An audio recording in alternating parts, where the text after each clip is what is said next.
사도행전 8장 14절에서부터 17절까지.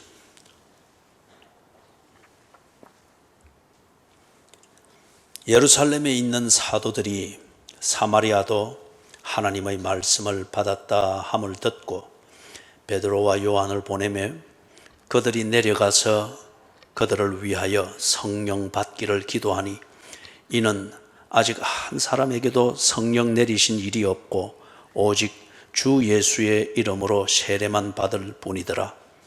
이에 두 사도가 그들에게 안수하며 성령을 받는지라. 아멘.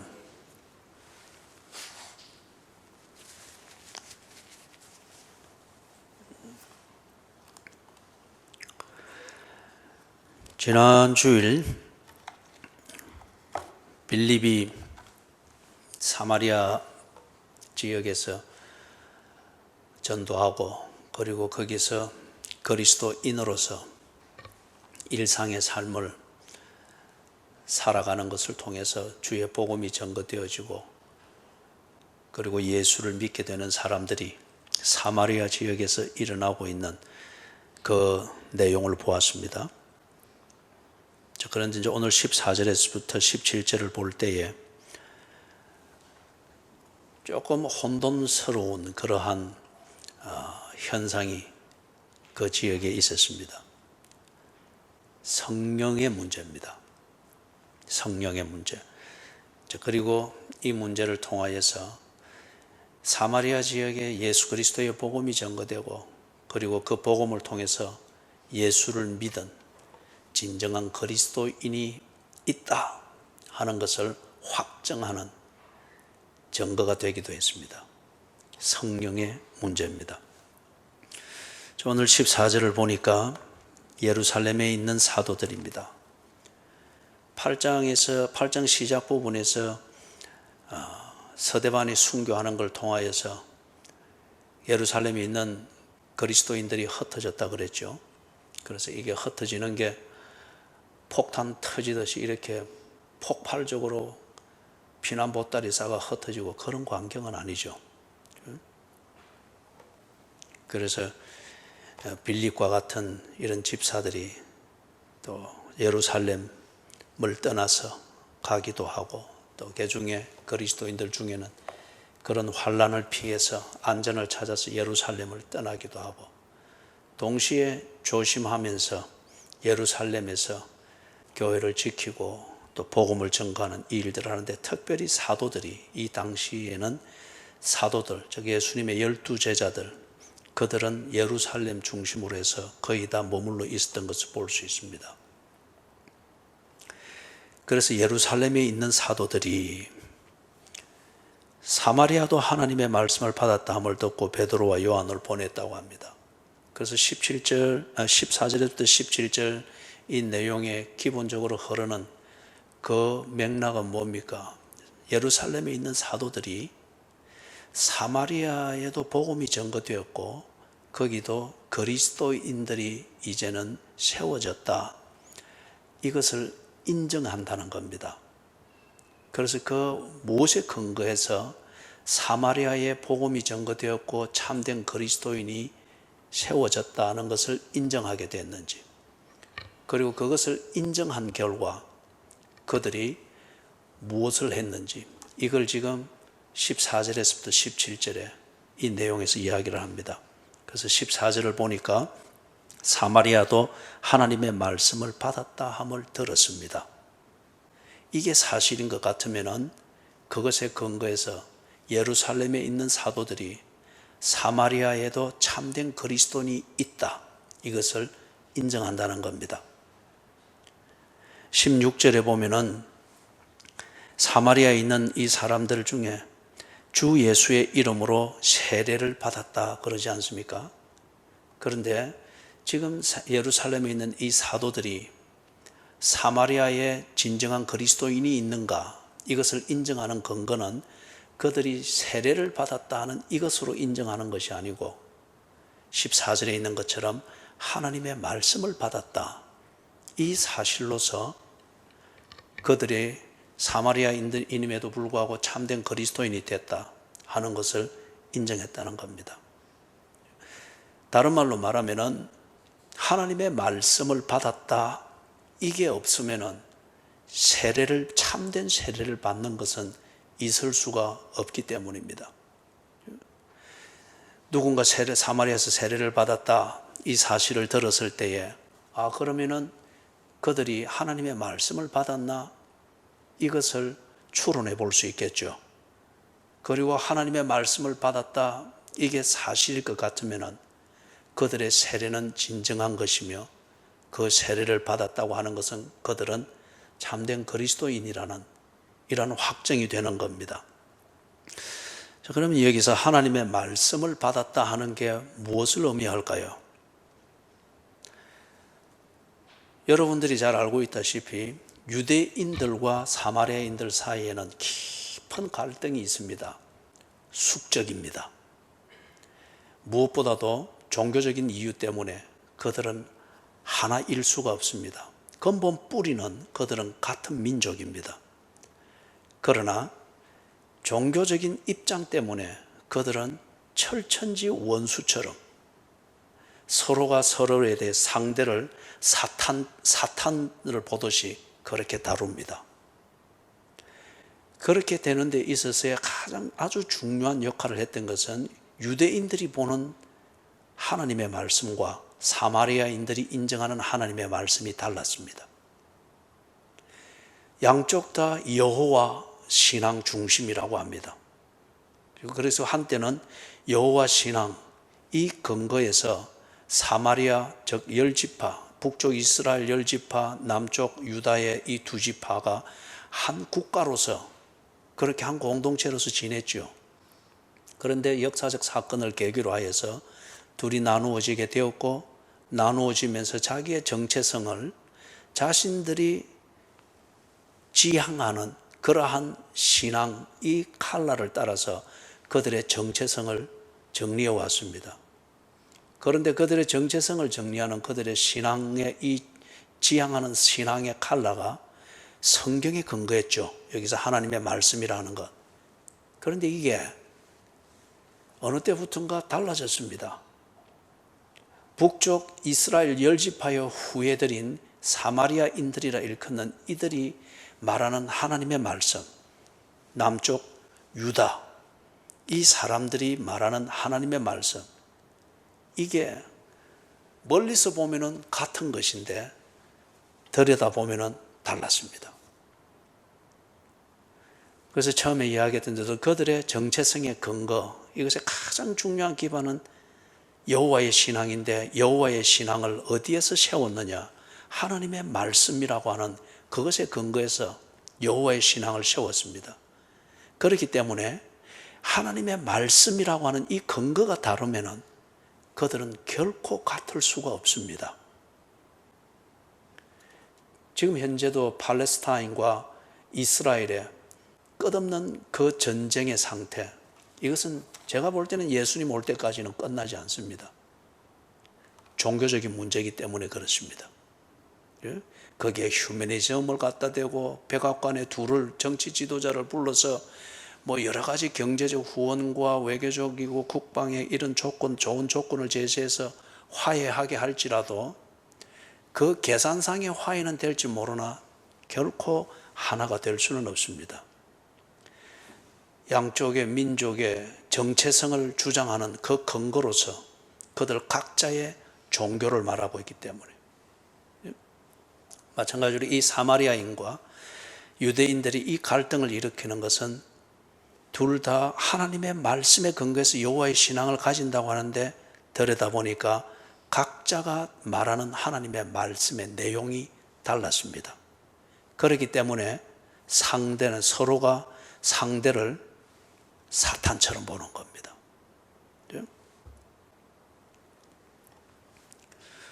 하나님의 말씀, 이게 무엇인가?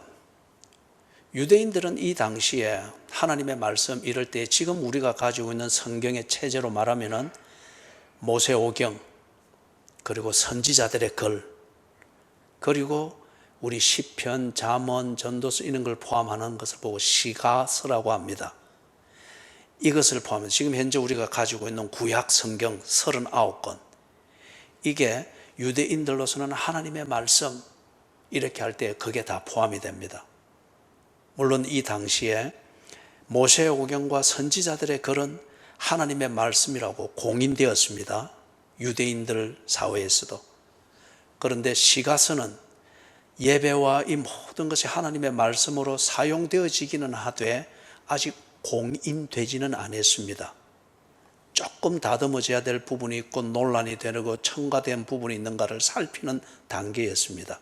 그러나 일반적으로 볼 때 유대인들은 예를 들어서 이와 같은 공예배를 드릴 때 하나님의 말씀이라 하여 읽고 그 말씀을 상고할 때 모세오경, 선지자들의 글, 그리고 시가서, 특히 시가서를 가지고는 예배 의식에서 사용을 하곤 했죠.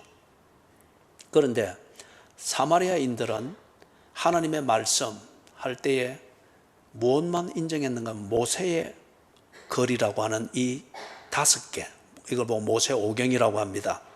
창세기에서부터 신명기, 이 5권만을 하나님의 말씀이라 그들은 인정을 했습니다. 그리고 다른 것은 하나님의 말씀으로 인정은 하진 않았습니다. 그냥 중요한 글, 참고할 수 있는 글, 그런 정도로 생각을 했죠. 거기다가 더 중요한 것은 사마리아인들이 하나님의 말씀이라 그렇게 해서 아주 귀하게 보관하고 참고하고 하는 모세오경, 이 모세오경의 내용 자체가 유대인들이 사용하고 있는 모세오경의 내용하고 중요한 부분은 달랐습니다.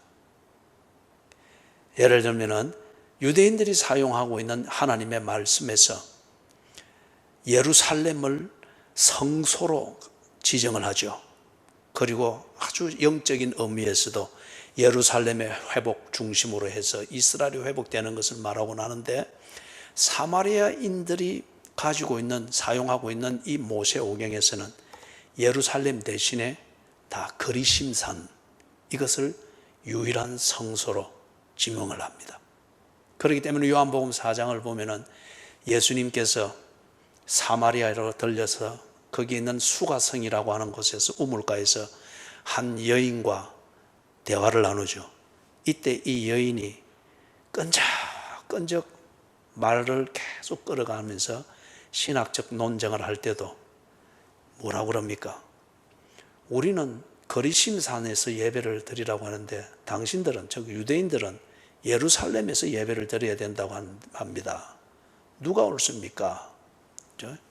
이게 각자가 신앙의 근거로 삼는 하나님의 말씀이 달랐고 하나님의 말씀 내용도 달랐습니다. 그렇기 때문에 서로는 상대방을 사탄처럼 여겼던 거예요. 그런데 여기 이제 딱 들어보니까 그들이 하나님의 말씀을 받았다는 거예요. 유대인들의 입장에서는, 유대교회에서는 지금 우리가 가지고 있는 구약 성경 39권만을 하나님의 말씀으로 받고 있었습니다. 그렇기 때문에 예루살렘에 있는 사도들과 유대교적 입장에서 하나님 말씀이라 말하는 것과는 다릅니다. 우리가 가지고 있는 구약 성경 39권에 더하여서 지금 현재 이 사도들, 베드로, 요한과 같은 이 사도들은 뭘 더 받은 것? 예수 그리스도의 복음을 하나님의 말씀으로 그들은 받았습니다.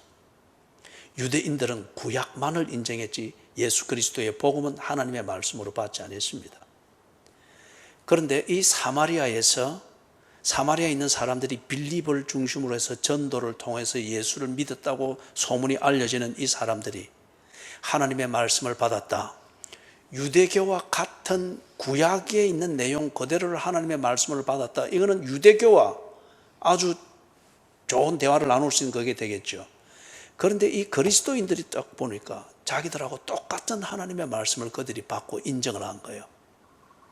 모세의 오경과 선지자들의 글과 시가서, 그리고 예수 그리스도의 복음, 이걸 그들이 하나님의 말씀으로 받았다는 겁니다. 이 말은 무슨 말이에요? 예수가 모세가 예언하고 선지자들이 예언하고 시가서에서 예언하고 비춰주는 바로 그 메시아, 그 메시아가 지금 사도들이 증거하고 있고 사도들이 믿고 있는 바로 그 메시아고 하나님의 나라의 실체다. 이걸 사마리아에 있는 이 개종자들이 받았다는 겁니다. 이걸 믿었기 때문에 그들이 16절에서 말하는 것처럼 주 예수의 이름으로 세례를 받았다는 거예요. 유대교에서도 세례 의식이 있습니다. 그러나 지금 이 주 예수 그리스도의 이름으로 세례를 받는 이 거듭남의 의미, 이것을 증명하고 증가하는 의미로서의 세례는 아니에요. 유대교에서 하는 세례의 의식은 정결케 하는 의식입니다. 죄를 정결케 하는 의식이에요. 그런데 주 예수 그리스도의 이름으로 세례를 받는 이 그리스도인들이 하는 이 세례는 예수 그리스도의 대속의 은혜로 말미암아 메시아의 그 사역의 완성으로 말미암아 내가 하나님의 자녀가 되었습니다. 거듭났습니다. 예수께서 보여주신 그 생명을 내가 소유했습니다. 이것을 믿고 이것을 인정한다고 하는 것을 고백하는 이 표시입니다. 그렇기 때문에 세례의 성격이 전혀 다르죠. 그렇기 때문에 사마리아에 있는 이 사람들이 단지 유대교와 화합되고 유대교의 가르침에 이제 드디어 설득이 돼서 유대교가 인정하는 하나님의 말씀을 받고 그들의 의식을 따라서 유대교식 세례를 받았다, 이게 아닌 게 분명했습니다. 왜냐하면 사도들이 믿고 그리고 예루살렘에서 최초로 그리스도인들이 된 이들이 하나님의 말씀을 받고 그것에 근거해서 하나님의 자녀가 되었다고 하는 이 신앙 고백의 정표로 세례를 받은 그리스도인들의 세례, 이들을 그들이 받았다는 겁니다. 그래서 사마리아에도 참된 그리스도인들이, 그런 개종자들이 있는 것을 인정하게 됐습니다. 그렇기 때문에 뭘 합니까? 베드로와 요한을 보냅니다. 자, 여기서 우리가 여러분 중요한 것 한 가지를 정리할 수 있습니다. 특별히 로마 천주교에서는 이 교리가 굉장히 중요합니다. 베드로 수임설. 마태복음 16장 16절, 17절, 18절 여기에 보면은 예수님이 제자들에게 물었죠. 너희는 나를 누구라 하느냐? 그러니까 베드로가, 오지랖 넓은 베드로가 탁 나서서 주는 그리스도시요 살아계신 하나님의 아들입니다.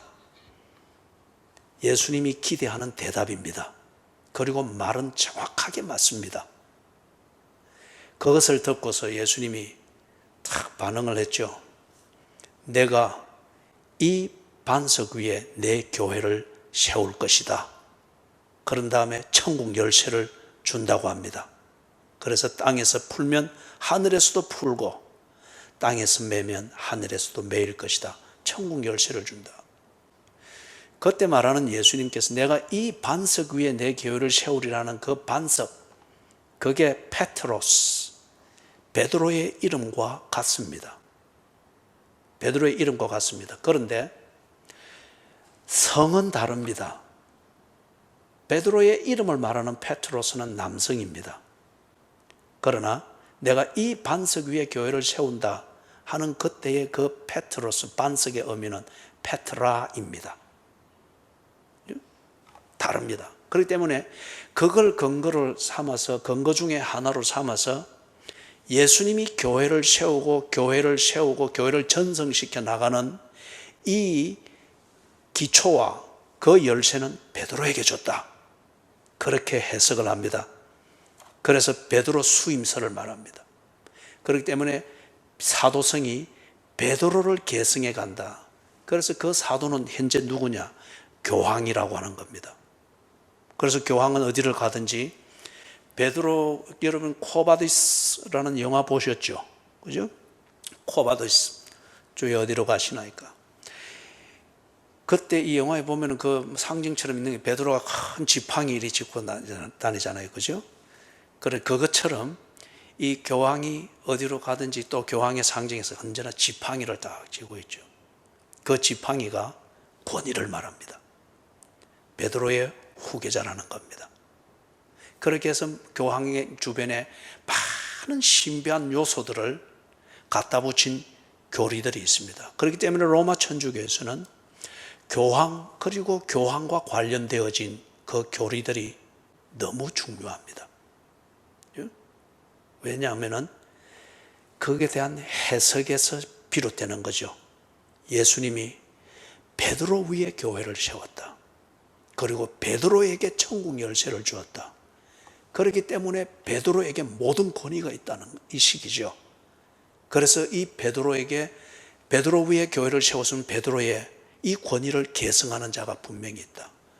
그가 쭉 이어오면서 로마 천주교의 교황 체제로서 계승이 되었다고 하는 거예요. 그렇기 때문에 교황이 지금도 신성시 되는 겁니다. 그래서 교황이 교황의 칙서로서 천동설에서 지동설로 바꾸는 이 교황 칙서가 20세기 초반에 저 교회들에게 회람되기 전에는 천주교는 천동설을 신앙처럼 그들은 믿었습니다. 지구를 중심으로 해서 전체가 돈다고 그들은 도구마적으로 그렇게 고백을 한 거예요. 그런데 20세기 초반에 교황이 칙서를 내렸죠. 천동설이 아니고 지구가 태양을 중심으로 해서 돈다는 이 과학적으로 겹겹이 증명되어진 이 물리학적 원칙을 인정하는 칙서를 내렸습니다. 그런 다음부터 그들의 주장도 그렇게 바뀌었습니다. 이게 무슨 말이에요? 어떤 의미에서는 교황의 말이 하나님의 말씀인 성경보다 더 우위에 있는 경우가 많다는 거예요. 성경 그 자체보다는 성경에 대한 교황의 해석과 교황의 칙서가 성경 우위에 있고, 그리고 그 종교를 따르는 자들의 판단과 처신을 결정하는 기준으로 작용을 하는 거죠. 이것은 교황 수임설, 즉 베드로 수임설, 여기에서부터 시작이 됩니다. 그런데 여러분 14절을 보세요. 여러 군데서 베드로 수임설은 만들어낸 해석이다 하는 것을 얼마든지 말할 수 있는데, 오늘 이 본문 중에서 이 한 군데를 보면 대본에 나오잖아요. 베드로가 지금 결정권자가 아닙니다. 베드로는 결정되어진 것에 따라서 순종하고 있는 자입니다. 누가 결정했습니까? 예루살렘에 있는 사도들이 결정했습니다. 베드로는 사도들 중에 한 명입니다. 그리고 이 결정을 만들 때 분명히 베드로, 요한도 언혼 가운데 있었을 겁니다.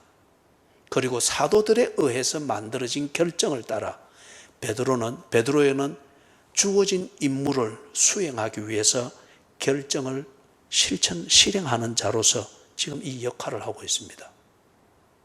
베드로가 천국을 열 수도 있고 천국을 닫을 수도 있는 그러한 주권자가 아닙니다. 예수께서 내가 이 반석 위에 교회를 세우리라, 그는 베드로 위에 세우겠다는 것이 아니고 베드로가 대표적으로 고백한 그 믿음 위에 세우겠다는 거예요. 주는 그리스도시요 살아계신 하나님의 아들입니다. 이것을 고백하는 자가 교회입니다. 이 고백하는 자들이 모여있는 그 공동체를 가르쳐서 우리는 공동체로가 되어 있는 교회라고 그렇게 말하는 거죠. 주는 그리스도시요 살아계신 하나님의 아들입니다. 이것이 교회의 기초, 이 신앙 고백이 교회의 기초이고, 그리고 이 교회가 하는 그 일들을 위해서 이 고백을 할 수 있는 사람들, 이 고백을 하는 그리스도인들이 베드로가 지금 이 역할을 감당하듯 교회에 속해 있는 그리스도인들이 각자 자기의 역할을 따라서 교회의 일들을 하는 거죠. 그렇기 때문에 14절 베드로와 요한을 보내매, 이것만 보아도 베드로 수임설은 어느 한 종파에 그 입장을 강화시키고 정당화시키기 위해서 그 관점과 필요성에 의해서 만들어진 교리이지 그 자체가 성경은 아닙니다. 성경은 전혀 다르게 이야기를 합니다. 자, 그런 다음 16절을 봅니다. 거기에 좀 우리가 평상시 알고 있는 그 틀에서 보면은 모순처럼 보이는 것이 표면에 그대로 딱 드러납니다. 아직 한 사람에게도 성령이 내리신 일이 없다. 그런데 그 후반절에는 뭐라고 되어 있습니까? 주 예수의 이름으로 세례를 받았다고 합니다. 자, 여러분, 세례를 받으신 분들은 세례 준비를 할 때 다 이 교리를 공부를 했을 겁니다. 누구에게 세례를 줍니까? 예수를 그리스도로 고백하고 나의 주로 고백하고 하나님의 자녀된 이 신분에 대한 분명한 확신이 있는 자들, 그리고 그리스도인으로서 사는 것이 내 삶이다, 이것을 기꺼이 인정하는 자들, 그들에게 그 증거로서 세례식을 합니다. 그 다음에 두 번째, 누가 예수를 그리스도라 고백할 수 있다고 했습니까? 많이 배운 자입니까? 아니면은 오지랖이 넓은 자입니까? 아니면은 천성적으로 종교심이 큰 자들이 그런 고백을 할 수 있습니까? 아니면은 우리가 시몬의 경우에서 보았던 것처럼 어떤 필요에 의해서 세례식이라고 하는 이 의식에 참여할 수 있는 겁니까? 성경이 분명히 그리 말합니다. 특별히 요한복음 5장 39절과 같은 경우에 우리가 성경을 하거니와 이 성경이 누구에 대해 증거한다고요? 예수 그리스도에 대해 증거한다고 합니다. 예수가 누구이시며 무엇을 하는가, 이것에 대해서 증거한다고 합니다. 그렇기 때문에 성경, 즉 하나님의 말씀이 아니고는 예수가 누구이시며 무엇을 했는가를 알 수가 없습니다. 그 다음에 이 성경을 기록하게 한 분, 진정한 저자가 누구죠? 성령입니다. 그렇기 때문에 성경을 상고한다고 하는 것은 성령의 뜻, 그 다음에 성령과 교제하는, 이게 있다고 하는 것이 전제가 되는 거죠. 그렇기 때문에 예수님께서 그렇게 말씀하셨습니다. 성령을 보내주실 것을 제자들에게 말씀을 할 때에 이 말을 했죠. 누구든지 그리스도의 영이 아니고는 예수를 주라 시인할 수 없느니라. 다른 말로 말하면 누구든지 성령이 그 안에 계시지 않고 성령과 교제함이 없이는 예수가 그리스도인 줄 알 수가 없다는 거예요. 그리고 예수가 그리스도인 줄 그 테두리에서 좀 어렴풋이 알기는 않아 예수가 나의 구세주라고 고백하고 영접하는 일이 있을 수가 없다는 거예요. 누구든지 그리스도의 영이 아니고는, 누구든지 성령이 아니고는, 누구든지 성령께서 내 안에서 또는 내 위에서 나를 가르쳐 주시고 인도함이 없이는 예수를 알 수도 없거니와 예수를 나의 구세주로 영접하고 하나님의 자녀된 이 신분, 이것을 깨달을 수가 없느니라. 성경이 그렇게 말했습니다. 교리가 그렇게 말한 것이 아니고 성경이 그렇게 말을 했습니다. 그렇기 때문에 여러분, 여기서 16절을 딱 보니까 한 사람에게도 성령 내리신 일이 없다고 합니다. 사마리아에 있는 이 개종자들이. 그런데 이 개종자들은 분명히 주 예수의 이름으로 세례를 받았다고 합니다. 그리고 사도들은 이것을 인정했습니다. 왜냐하면 그들이 하나님의 말씀, 예수 그리스도의 복음, 이것으로 완성되어진 하나님의 말씀을 사도들과 똑같이 그들도 받았고, 그 위에서 주 예수를 영접했고 그 이름으로 그들이 하나님의 자녀 되었고 하나님의 자녀로 이제는 산다고 하는 것을 공표하는 세례를 받았단 말이에요. 이것을 인정했습니다. 그런데 성령이 아니고는 예수를 주라 시인할 수 없다고 했습니다. 그런데 여기 보니 한 사람도 성령 받은 일이 없다고 합니다. 이게 뭘 말할까요? 어떤 문제를 이것이 지금 우리에게 드러내고자 하는 걸까요? 이것은 이렇게 생각을 하셔야 됩니다. 주 예수의 이름으로 세례를 받았다. 그러면은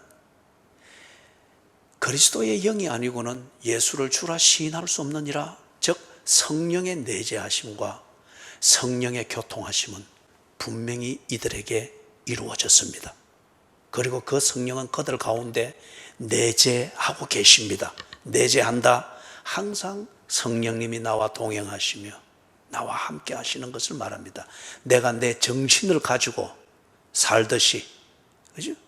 하나님의 영이 언제나 나와 함께 하신다, 그 말이에요. 이게 무슨 말이냐면, 여러분, 예수를 믿고 그리스도인이 되는 자는 누구나 그에게는 이 성령이 함께 하십니다. 이게 뭔가 하면은, 그때 이 성령은 무슨 일을 합니까? 거듭나게 합니다. 예수를 알게 합니다. 예수가 믿어지게 만듭니다. 예수가 누구이며 나를 위해서 무엇을 하셨는가를 증거하는 일을 합니다. 그게 성령님이 나와 내재하시고 내 안에 계시고 나와 동행하시고 내가 성령을 받았습니다, 그렇게 말할 수 있는 겁니다. 그렇기 때문에 이들이 주 예수의 이름으로 세례를 받은 겁니다. 자, 그런데 한 사람에게도 성령 내린 일이 없다. 이건 지금 뭘 말한가 하면 성령의 은사를 말합니다. 성령의 은사. 달리 말하면은 세례를 받는 이 증거로서 내가 그리스도인이 됐다, 그리고 그리스도를 영접하고 내가 하나님의 자녀된 분명한 확신이 있고 이것을 공표함이 있다. 누구나 다 그에게는 거듭나게 하는 성령님이 계십니다. 하나님의 자녀의 신분으로 이끄는 성령님이 내 안에 계십니다. 나와 함께 하십니다. 그렇기 때문에 그리스도인은 이 기본적인 차원에서 모두가 다 성령을 가지고 있습니다. 아니, 성령이 그와 함께 하고 있습니다. 그죠? 그런 의미에서 누군가 물을 때 당신은 성령 받았습니까? 예, 성령님이 내 안에 계십니다. 성령님이 당신 안에 있는지 증거가 뭡니까? 보여주십시오. 내가 하나님의 자녀입니다. 내가 부활의 신앙으로 삽니다. 이 사회적 합의를 말하는 도덕적 기준에 볼 때는 내가 어설픈 점이 많으나 나는 하나님의 자녀입니다. 그리고 하나님의 자녀라는 이 신분증을 가지고 나는 언제나 평가를 받을 겁니다. 이게 성령님이 내 안에 계신다는 증거이면 나는 이것을 보여드립니다. 그렇기 때문에 그리스도인은 누구나 성령님이 그 안에 계십니다. 성령님과 동행하고 계십니다. 기본입니다. 거듭나게 하는 성령님, 믿게 하시는 성령님, 하나님의 자녀로 살게 하시는 성령님, 하나님의 자녀라는 자기 신분에 대한 분명한 확신을 하게 하시는 성령님, 기본입니다. 그런데 지금 거기에 더하여서 때로 어떤 사람은 긴가민가 하는 경우가 있죠. 그리고 또 어떤 사람은 하나님의 자녀인 것은 분명한데 지 사는 내용을 스스로 볼 때에, 야, 내가 구원받았나? 내가 하나님의 자녀 맞나? 자기 스스로 자충수를 두고 자기 발에 걸려서 늘 휘청휘청거리는 사람들이 있습니다. 이런 사람들에게 하나님께서는 다양하게 증거를 주십니다. 우리도 그렇지 않습니까? 자식들을 키워보면서 다 자식이 똑같은 건 아니잖아요. 어떤 거는 이 면이 모자라고, 어떤 자식은 저 면이 모자라고, 어떤 자식은 저런 면에서 부족하고, 어떤 자식은 이런 면에서 너무 넘쳐서 그것 때문에 지발에 걸리고, 이럴 때에 부모가 하나하나 챙겨주십니다. 그죠? 어떤 거는 좀 더 먹이고, 어떤 것은 좀 덜 먹이고, 어떤 거는 좀 더 공부할 기회를 주고, 어떤 거는 좀 외부 활동에 재질이 있어 보면 그 면에 기회를 열어주고, 그래서 공통적인 목적은 뭡니까? 똑같이 인간으로서의 자존감, 그리고 가족으로서의 책임감, 이것을 똑같이 공유할 수 있도록 어쩐지 돕고자 하는 거잖아요. 하나님이 보실 때에 어떤 교회는 이 면이 시원찮고 어떤 교회는 저 면이 시원찮고, 그래서 어떤 교회는 지가 하나님의 자녀인 줄도 모르고 늘 지옥 자식처럼, 그래서 지 신분에 안 맞는 자기 의식을 가지고 사니까 언제나 열등의식에 사로잡힐 수밖에 없죠. 거기서 살아남으려고 몸부림치니까 자꾸 무리수를 두고 결과는 자꾸 내가 받아들일 수 있는 결과가 되니까 예수 믿는다고 하는 게 참 또 지옥 고통과 같은 거예요. 이럴 때 하나님께서 증거들을 주십니다. 동일한 증거는 아니에요. 그런데 증거를 주시는 것 중에 큰 카테고리 중에 하나가 뭔가 하면은 성령의 은사입니다. 성령의 은사는 다양합니다. 그러나 이 큰 카테고리 성령의 은사라고 하는 이 자체는 하나님께서 시원찮은 교인들에게 스스로 자기가 누군가를 알 수 있도록 증거로서 주는 그 기능이 있고, 어떤 자는 특별한 이 면에서 그리스도인의 삶의 지 본분을 다할 수 있도록 뭔가 이 사람은 특별히 이 일을 하면 좋기 때문에 그 일을 할 수 있는 그러한 능력, 재능, 동기부여, 이게 되기 위해서 그 은사가 특별하게 그렇게 주어질 수가 있습니다. 그렇기 때문에 로마서에서는 아주 일상적인 인격의 면에서 성령의 은사의 다양성을 이야기하고, 그리고 고린도전서입니까? 거기에서는 성령의 은사를 말할 때에 굉장히 신령한 어떤 그런 차원에서 은사들을 쭉 이야기를 하죠. 병 고치는 것, 귀신 쫓아내는 것, 영 분별하는 것, 투시하는 것, 아주 신령한 영역입니다. 그런데 로마서에서는 이렇게 보면은 그 은사들이 섬기는 것 또는 말을 부드럽게 하는 것, 아주 인격적이고 성품적인 면에서 이렇게 얘기들을 하고 있는 걸 보여요. 모두가 다 성령의 은사입니다. 그런데 이게 모두가 천편일률적으로 이 동일한 은사를 받는 게 아닙니다. 어떤 사람에게는 방언이라고 하는 이것으로서 성령의 은사가 주어질 때에 그에게 큰 증거가 되고 그가 아주 힘있고 그 다음에 당당하게 그리스도인의 삶을 사는데 유용하게 쓸 수 있습니다. 그런데 어떤 사람은 이 방언이라고 하는 이것으로서 은사가 주어지게 될 때에 아주 그것 때문에 형편없어지게 되는 걸 봅니다.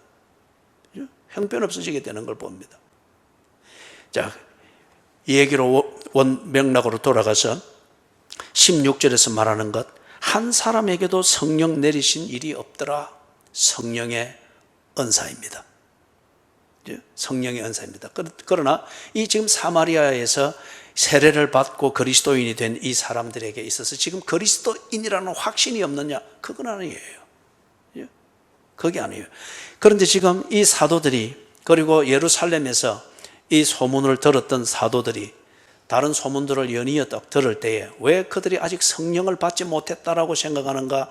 그들이 말하는 성령을 받지 못했다고 생각하는 것은 오순절날 그들이 경험했고 그걸 통해서 그들이 나아가서 방언하고 설교하고 병자를 일으키고 귀신을 쫓아내고 그 했던 놀라운 그 성령의 은사, 이게 아직 그들에게 임하지 않았다, 이걸 지금 말하는 거예요. 그래서 그걸 위하여서 그들이 나아가서 기도했다고 합니다. 그런데 17절을 보니까 이에 두 사도가 그들에게 안수하며 성령을 받는지라. 자, 앞에서 우리가 쭉 정리해왔던 이 맥락을 잘 참고해서 17절을 이해를 해야 됩니다. 이게 안 되면 15절과 17절을 뭉퉁거려가지고 그냥 이렇게 하게 되는 것 때문에 우리나라의 교회들이 특별히 1960년대로부터 해가지고 기도원 운동과 더불어서 또는 성령 운동 그 다음 세대 이렇게 갖다 붙이면서 아주 신비주의와 샤머니즘을 정당화시키는 이런 이상한 것으로 빠져버렸습니다. 그래서 맹목적인 40일 금식 기도도 성령의 은사고 성령이 주시는 능력으로 한다라고 하면서 아주 이상한 쪽으로 많이 흘러가 버렸습니다. 성령은, 앞에서도 우리가 봤던 성령은 절대 사람이 끌어오고 쫓아내고 이럴 수 있는 귀신과 같은 존재가 아닙니다. 성령을 오게 하기 위하여서 기도의 특별한 형식인 안수를 한다, 이게 있을 수가 없습니다. 성령은 하나님이십니다. 성령께서 믿게 하십니다. 성령께서 증거하십니다. 성령의 증거하심을 통하여서 눈이 열리고 마음이 청결케 되어져서 하나님을 보는 거예요. 그 말이 무슨 말이에요? 내 눈앞에 오신 예수가 하나님이신 것을 보게 된다는 겁니다. 그 성령을 어떻게 기도의 한 방편이고 기도의 한 의식이라 할 수 있는 안수, 이것을 하면은 성령이 오고 이걸 안 하면 성령이 안 오고, 한국 교회가 어느 특정한 분야에서 또는 특별한 관심이 빗나가는 걸 통해서 안수 기도를 꼭 무당 구타는 이것을 기독교 방식으로 바꾸었고, 성령을 안수 끝에서 왔다 갔다 할 수 있는, 또는 받으라 하면 받고 받지 말아라 하면 안 받을 수 있는 어떤 그런 제밥을 찾아다니는 귀신처럼 그렇게 취급을 한 거예요. 성령을 회방하는 죄죠. 정리를 하면 이렇습니다. 왜 이 사도들이 가서 그냥 기도하면 되지? 왜 그러면 안수를 해서 오늘 2021년 2월 21일 날 이 시내가의 시민교회 오전 예배에 이 설교를 듣는 교인들을 복잡하게 만드나? 그냥 이때에 그냥 기도하면 됐지. 왜 안수 기도를 해가지고? 예? 거기다가 성령을 받는 이게 딱 조건으로 붙으니까 왜 그렇게 하는가? 이걸 위해서는 여러분이 구약에서부터 우리가 보는 것처럼 이스라엘에서 안수라고 하는 이것에 대해서 어떤 사고방식을 가지고 있었는지, 그리고 그 사고방식을 따라서 그들의 신앙을 표현하고 그들의 신앙을 따라서 제사를 드리고 예배를 드릴 때 이 안수를 어떤 기능을 위해서 사용했는지 이걸 알아야 됩니다. 그럴 때의 안수에 대한 성경적 이해가 되는 겁니다. 크게 보아서 이렇습니다. 안수로 기도하는 이것을 어떤 때에 썼는가? 첫째는 능력을 전가할 때입니다. impartation. 능력을 전가하고 전승할 때에 있습니다. 두 번째는 일치를 만들 때입니다. identification. 재물을 가지고 오면은 재물을 가지고 온 자가 그 재물 짐승의 머리에 손을 얹고 기도했죠. 그러면은 그게 무엇을 의미한다고 했습니까? 이 재물을 드리는 자의 죄가 이 재물된 짐승에게 전가되는 것이다. 그러면 둘이 똑같아진다는 거예요. 이 원리에서 예수님께서 내 죄를 대신하여서 죄인의 입장에서 그분이 십자가의 제물이 되어 죽으신 거예요. identification. 그 다음에 세 번째는 confirmation. 확정하는 것입니다. 때로 분론이 있고 이견이 있습니다. 그럴 때에 이 안수를 통하여서 누가 죄인이며 누가 의인인가, 누가 옳으며 누가 억울한 자인가, 이것을 그 재판에서 분명히 하는 겁니다. confirmation. 그 다음에 네 번째 기능은 무엇인가? 축복을 비는 겁니다. 축복을 비는 거예요. 그래서 이거는 특히 또 가족 간에 많이 해주고, 그죠? 그리고 축복을 빌 때에 우리가 구약에도 보면 야곱의 유언에서도 그렇고 이삭의 유언에서도 그렇고 아들에게 손을 얹어서 유언과 같은 축복의 기도를 하고 하는 것을 우리가 볼 수 있죠. 그 다음에 다섯 번째는 뭔가 하면은 직분을 세울 때입니다. 직분을 세울 때 또는 직임을 줄 때, 그리고 소명을 확인할 때, 하나님께서 이 일을 위하여 당신을 불렀다, 이것을 본인에게 확정하고 동시에 있는 회중들에게 그 권위를 인정을 할 때, 이때에 안수를 했습니다. 자, 크게 이 다섯 가지 기능 안에 안수를 사용하던 이 이스라엘의 예배든지 의식이든지 풍습이든지 이 다섯 가지 기능 안에 거의 다 들어갑니다. 거의 다 들어가요. 자, 사랑하는 여러분, 자, 그렇기 때문에 예를 들어서 축복을 빈다. 축복을 빈다. 특별히 내가 사랑하는 자가 있고 내 관심이 있고 이런 자가 있을 때에 그 관심을 표현하고, 그럴 때에 손을 가슴에 얹든 머리에 얹든 그렇게 해서 그 친밀감과 그 다음에 안타까움과 진정성을 나타내 주죠. 그래서 특별히 부모들이 자녀들을 축복할 때에 손을 얹어 기도합니다. 그죠? 그렇지만은 여러분, 그런 부모님들이 자식에게 그렇게 할 수 있을지 모르나 다른 집에 가서 다른 자식의 손을 얹고 그래서는 안 됩니다. 예? 그건 상당히 삼가를 하셔야 됩니다. 그 다음에 특별히 우리나라에서 이 성령을 받으라 또는 이것과 관련해서 안수가 남용되어진 그 의도에는 뭐가 있던 거예요? 능력을 전가한다고 하는 이것이 1차적으로 그게 있었죠. 그런데 여러분, 조심하셔야 됩니다. 성경에도 분명히 이 사례들이 있습니다. 능력을 전가하는 통로로서 안수하여서 그게 이루어지고 하는 이런 것을 우리가 사례들을 간간히 봅니다. 그런데 그렇기 때문에 이걸 신기하게 보고서 흉내내다가 귀신 들린 자들이 있습니다. 우리가 사도행전 뒷부분에서도 보게 되겠지만은 안수하니까 막 능력이 있고 뭔가 병이 고쳐지고 이래 하니까 뭐 제사장의 아들입니까? 뒤에 보면은 지도 이제 뭐 그렇게 흉내를 냈죠. 뭐 또 사람들은 보면 신비하게 보이니까 그러니까 머리 들이미는 대로 안수하고 하니까 어찌 됐습니까? 귀신이 그 안수하는 사람들을 덮쳐버렸죠. 사랑하는 여러분, 그래서 이게 여러분에게 어떤 분에게는 참 신비하게 들리고 신령하게 들릴지는 모르나 이런 식으로 남용을 하다가 잘못된 기도원, 잘못된 안수기도 받는 것, 잘못된 뭐 어떤 이것 때문에 귀신 들린 자들이 얼마나 많은지 몰라요. 악한 영을 받고서 그러나 그 미미한 징조로 나타나는 이 악한 영을 받고서 금식 끝에 이걸 받고 그 안수기도 끝에 안 받고 이래 되는 그 미미한 속에서 평생을 그렇게 살아가는 거예요. 본인이 잘 모릅니다. 그렇기 때문에 이 성경에도 보면은 특히 이 능력을 증가한다는 이 기능에서 안수를 할 때에 정말 신중했습니다. 그리고 하나님의 영이 임한 이게 분명하지 아니할 때는 능력을 증가한다는 이면에서 안수를 하고 이거는 없습니다. 엘리야의 경우, 엘리사의 경우 잘 살펴보시라고요. 그리고 지금 우리 여기 바로 다음 주에도 보게 되겠지만 시몬의 경우도 유사하고 사도행전을 넘어가면은 이런 사도들을 흉내내기 위해서 그래서 지편을 끌어모으기 위해서 안수를 수단으로 쓰던 이 사람들이 귀신이 들려버리는 이런 경우들이 있는 것은 조심하라는 겁니다. 자, 그래서 안수함에 성령을 받는지라. 지금 그러면 왜 이 사도들이 가서 안수를 하는가?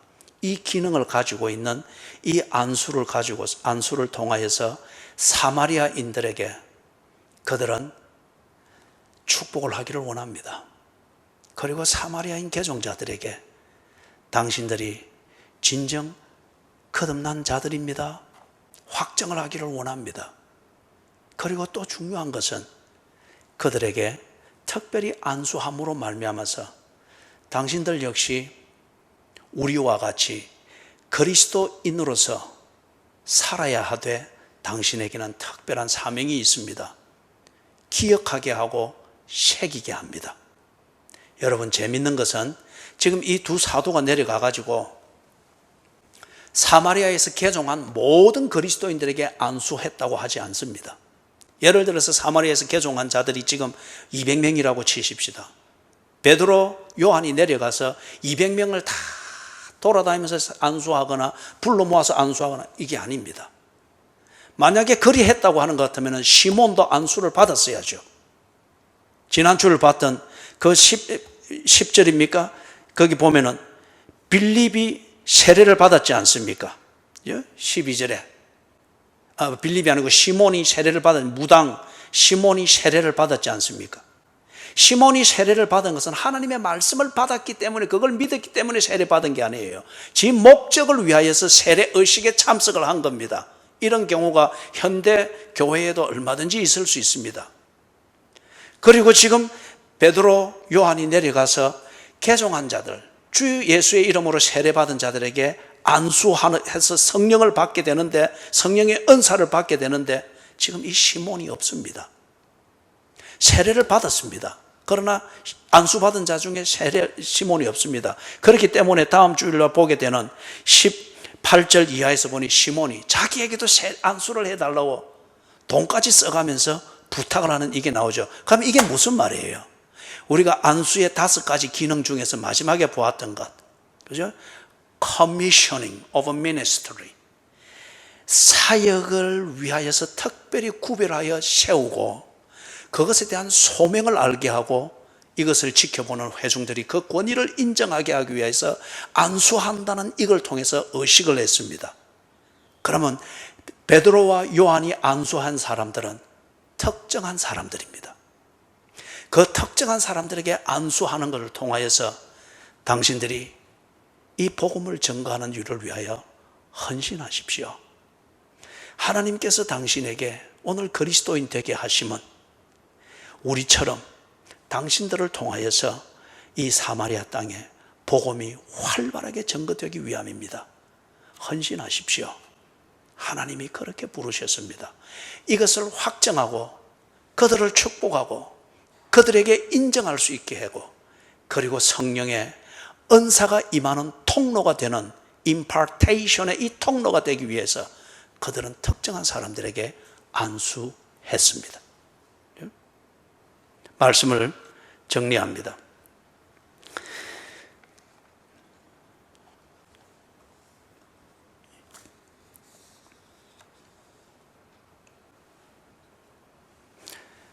하나 되어 있는가? 우리가 같은 신앙의 사람들인가? 또는 천주교와 우리 개신교가 하나가 돼야지 왜 자꾸 이리 나누어졌나?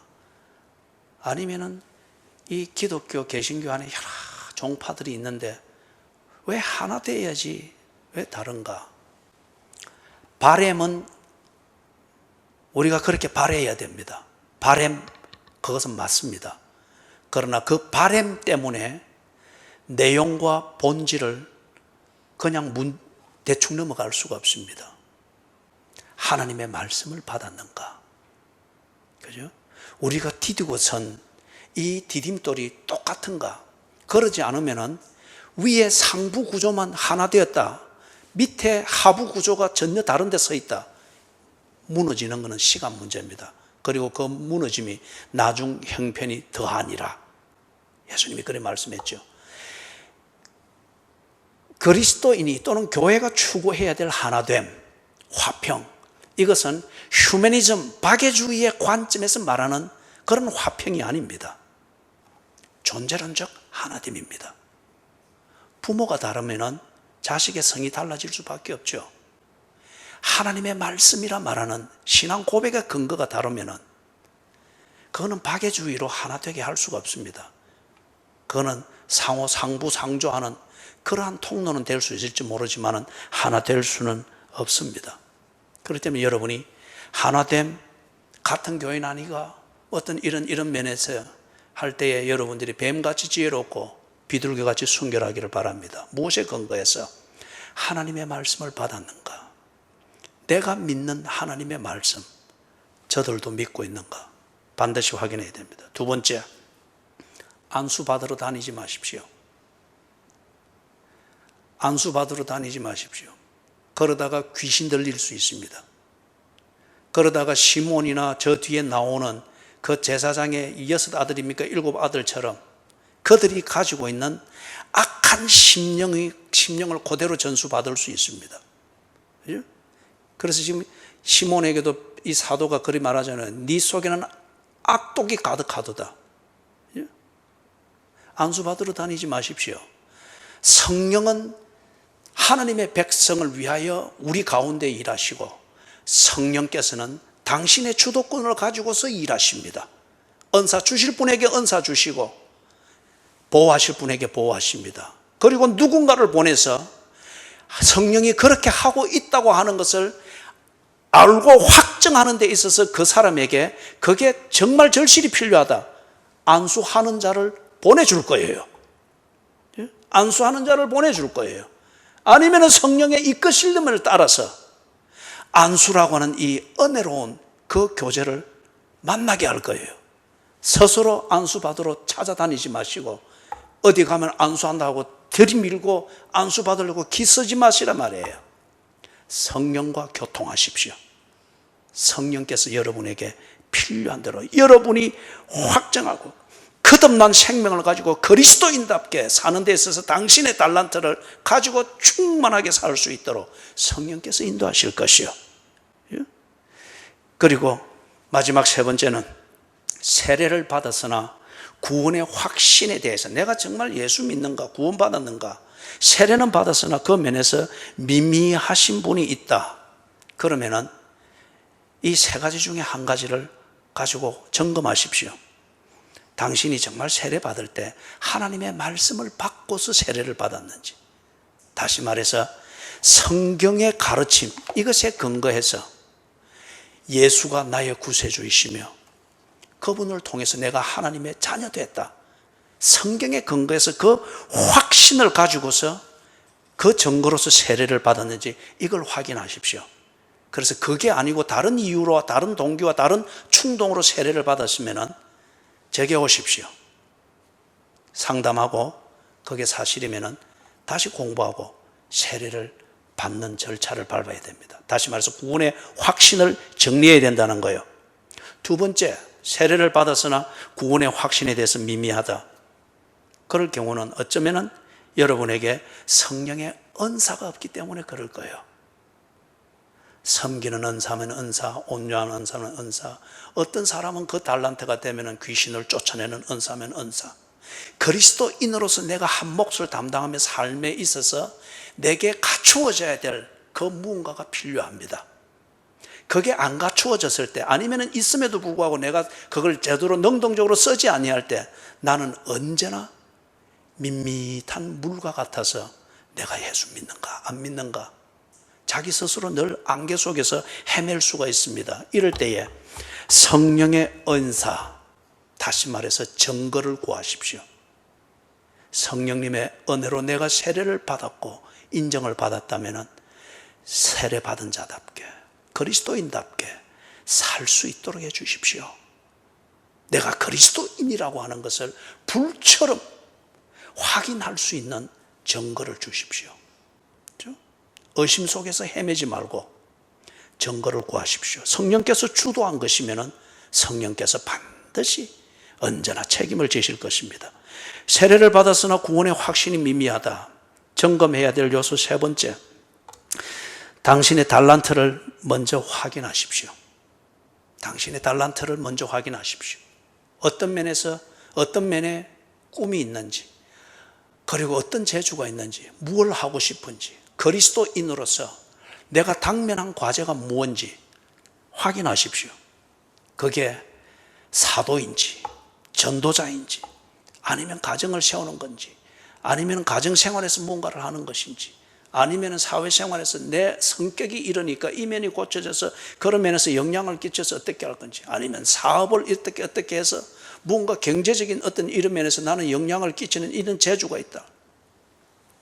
그럴 때에 여러분이 그 재주를 활용하여서 여러분의 그리스도인으로서의 삶, 이것을 온전하게 살 수 있도록 성령님께 confirmation 또는 commissioning, 나를 세워주시는 성령님의 그 은사를 구하십시오. 성령께서 여러분을 그리스도인 되게 하시고 그리스도인으로서 자신의 그 역할을 하도록 세우셨다고 하면 그 역할을 감당할 수 있는 재능을 개발하게 하시고 그 재능을 가지고서 여러분의 몫을 감당하도록 하실 것입니다.